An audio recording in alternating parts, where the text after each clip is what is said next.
Hey guys, so today's tutorial is my flawless makeup routine, and I've decided to tie this in with the ride or die tag video. So basically my most flawless look that I do is using all my favorite makeup products. Obviously if they work well for you, you're gonna look flawless, so it kind of goes hand in hand. And since I was filming the ride or die tag, I figured that I may as well also film a corresponding tutorial which uses all the products that I mentioned in the tag so you can actually see them on my face. So I've decided to upload these both within like 10 minutes of each other. I'm popping this one up now, and then soon I will upload the ride or die tag, so I'll link that on screen now. Go and watch that, and then this video will make a lot more sense. But basically I'm just using all the products that I talked to you about in that video. This is a look I've been wearing a lot on social media lately. It's just my go-to flawless look. So without further ado, let's just jump into it. So I'm just starting off with my base already done. Actually not my base, just my foundation. I still need to do concealer and stuff because I'm doing a first impression review kind of thing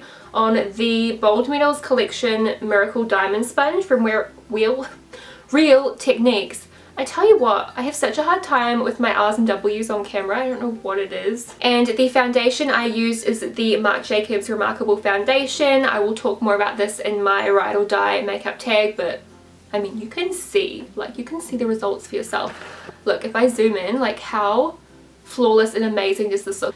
It's the best foundation, hands down. I love this one. Anyway, so that is on, and next for concealer I have my Collection Lasting Perfection Concealer. I freaking love this stuff. What I usually do is just like a triangular shape. One of the reasons I love this concealer is it's not a pump or anything, it's got a doe foot, and it's just so easy to blend.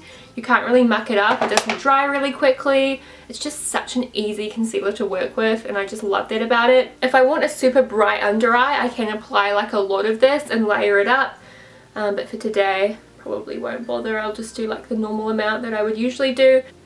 Blend, blend, blend. I love this sponge, oh my gosh. And then obviously the same on the other side. I use the shade Fair, by the way, and I use this if I'm fake tanned or not fake tanned. And it's one of the few shades that I can use as an under eye concealer that is actually still brightening when I'm fair. Because this foundation is so full coverage and flawless, I'm not going to need to conceal any spots or blemishes. But if I was going to, I'd use the Anastasia concealer, the pot concealer, ambient lighting powder. I'll just take that usually with a sloped brush like this Exo Beauty bronzer brush. Gotta support my gal pal Shannon. I love these ambient lighting powders in particular when I'm wearing a matte foundation like this Marc Jacobs one, because they don't leave your face looking flat. And for the under eyes, if I'm wearing like a dewy foundation, I will actually mix this with the NYX blotting powder so that I don't get mascara smudging throughout the day. And this just brings like more of a matte element to these powders. I know it's a bit complicated and annoying, but that's just what I found works best for me. This is where I started off my love with the Hourglass powders, and then I bought the full size of this one. I use this one here, which is Dim Light, I believe, and it's just more similar to my skin tone when I'm tanned. And I'll use that to set the other areas of my face. So this is a ZOEVA 106 powder brush, clearly been used for bronzer before, but we'll just ignore that. And then I'll just take that and kind of like set the perimeters of my face. Mood Exposure, I really like this one, and also Luminous Flush. I'll probably just use Mood Exposure today. Get it with my Real Techniques blush brush.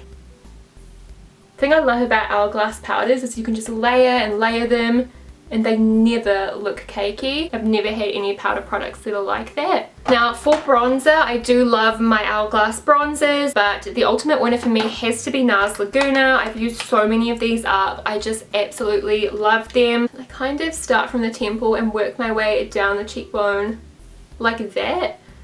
So I don't use it as like a contour, I use it over the cheek. It just gives such a beautiful, delightful, sun-kissed look. I always kind of go down into my eyebrow too. I don't know, I just feel like it makes it all merge together really well. Obviously how you bronze is going to be dependent on your face shape as well. But this is just how I do it. Tan's looking a little bit patchy now. I put it on for an interview I had, and probably should have a bath tonight and scrub that off. For my contour shade, it was difficult. I do like Hoola, but I never use it alone. I will mix it with taupe when I'm this quite tanned kind of skin color, or I'll just use taupe alone. So taupe definitely wins. I can kind of see the line of my cheekbone without doing anything, but I like to kind of pull my hair back and see right where it starts to come down, and then I will go from there. And I turn the brush that way as well, so kind of gradients down and it looks more natural. Okay.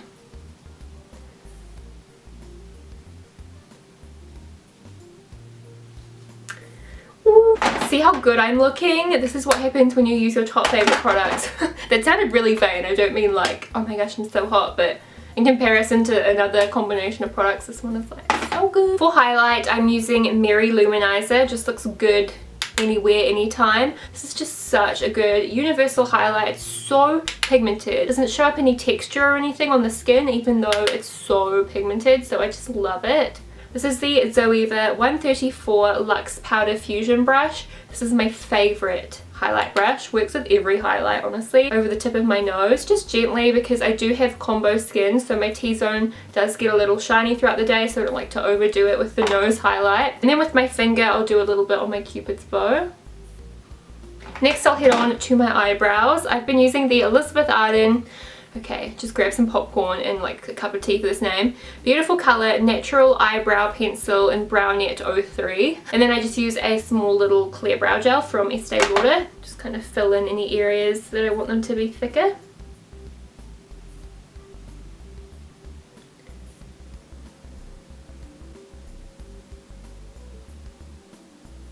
So teeny tiny, it's perfect for my eyebrows. No fibrous substance is in this brow gel. For eyeshadows, I'm just going to do a very simple gold bronzy kind of eye with a brown crease, because that's my go-to kind of flattering look if I'm doing something for work or just whatever it may be. I just feel like that's a very simple, easy look to put together. Maybe this one.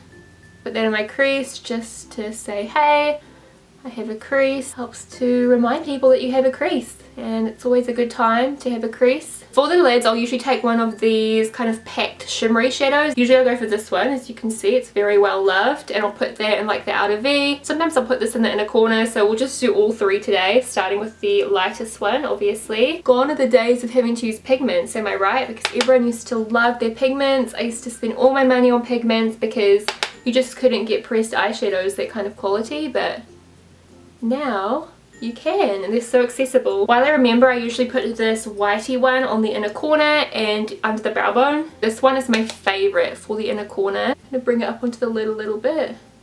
It's so pigmented, as you can see. Had to drop some off on the other eye.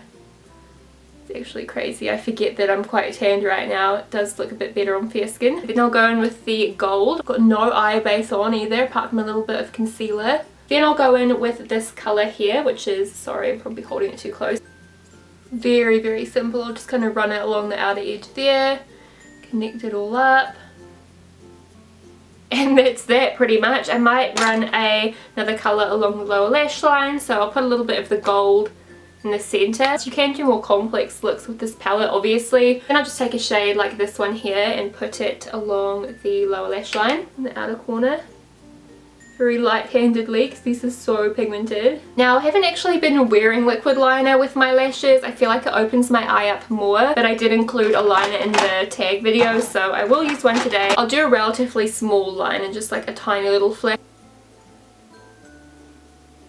Wearing falsies, I will curl my lashes, but if I am wearing falsies, I won't bother. I'll just put on like a tiny bit of mascara, because my lashes are quite curly and then it's hard to kind of stick them on if I do too much curl and volume and everything. So I'll just do a quick little coat just to make sure they're not see-through. My favourite lashes today, in terms of how glam they are and just the way they look and how comfortable they are to wear, would have to be the Luxe lashes from Lily Lashes. Whenever I wear them, I get so many compliments, so I'm just going to use this pair here, which have been used already. Lash glue I'm using is Duo, but of course. Alright, while the lash glue dries on those, I'm just going to line my lips with the Models Prefer Infinite Colour Lip Liner. Look at that disgusting scum rim. No! I was just going to say, my lips probably don't look the actual colour they are right now because they've got foundation on them.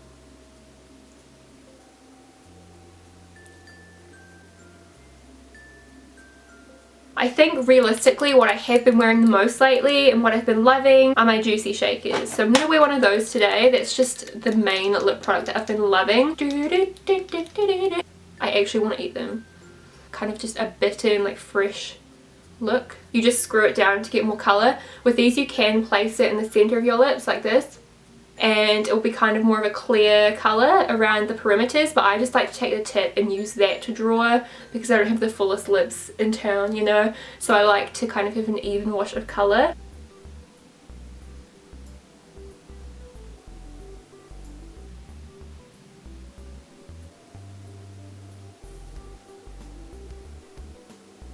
I just realised I forgot to include my glitter eyeliners. I was going to mention these because I just absolutely love them. Some of it in a corner. And they used to only come out with them at Christmas time, but I believe they have them all year now. Because last time I went into Farmers, they had some. For my waterline, I'll probably just go for a black.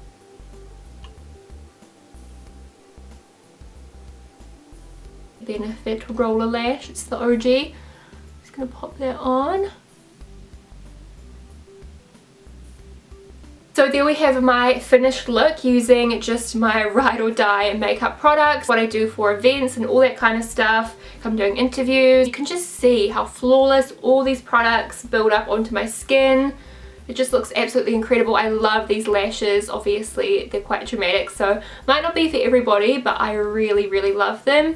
And this Juicy Shaker is just amazing. They're so nourishing. You can wear them day after day. So the ride or die tag I will link on screen now in a spotlight, and I'll have it down below. And if you'd like me to actually talk in depth about why these products are amazing and why they've bet other products in my collection, then that tag will explain it all a lot more, because this was just really me putting them on my face. But I hope this demonstration was a good add-on to the tag video. Don't forget to click subscribe and subscribe to my channel if you have not already. Have an amazing day, and I'll talk to you guys again really soon. Bye! An exciting one. I thought I would do a draw my life because I've never actually done one of these on my channel before, and they have always been highly requested, so I hope you guys enjoy, and let's begin. Here's me as a little red cherub at the hospital. My